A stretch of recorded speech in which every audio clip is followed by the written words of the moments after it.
guys, thank you so much for tuning back into Urban Tropical. This is Raj and today is going to be a super quick video on why do cuttings rot. And here I have examples where they have or they are going in the rotting process, and I thought it would be so fantastic if I can share why it has happened and how we can prevent it. The number one reason for your cuttings to rot if they're not getting enough light. You will hear this a lot when you are rooting up a plant. Make sure it's away from direct sunlight. That's a really subjective term to use. Direct sunlight in the hotter countries and direct sunlight in the cooler countries are very different. So I always rely on a judgment how I'm thinking is too hot or not, rather than taking this literally word to keep it away from direct sunlight. So normally I put my cuttings either on north facing, east facing, and sometimes even south facing if I'm doing it in autumn or spring, because we do not have that intense heat. So no cutting will be burned, and in fact I get much faster results if I put it on my south facing window, but I try to opt for north or east facing window because just how I've been doing cuttings.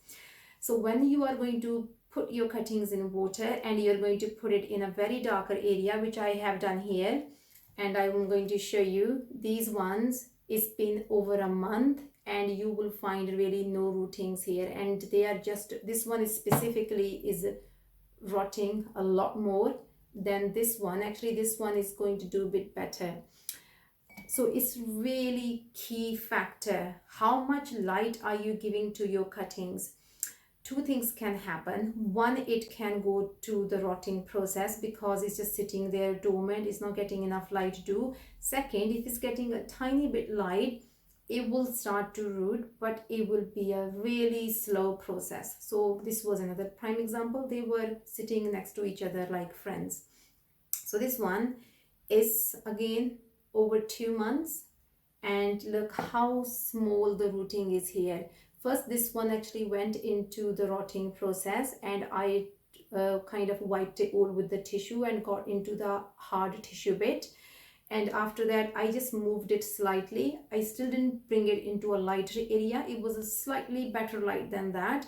And it's so slow in putting up new roots because it's not getting light at all. So the results are much more quicker if you put it into your north, east, west facing, or if you're in a cooler climate, even south facing window. Now you can see how much rooting there is, just because this one got the light and the others didn't. Second key factor, change of water. So when I have it right next to my windowsills, I find it so much easier to change water. I change water in fact 2 to 3 times a week. But when I have moved it into a corner, which is I don't notice that much, I don't change the water that much, and that means my plant is getting less oxygen.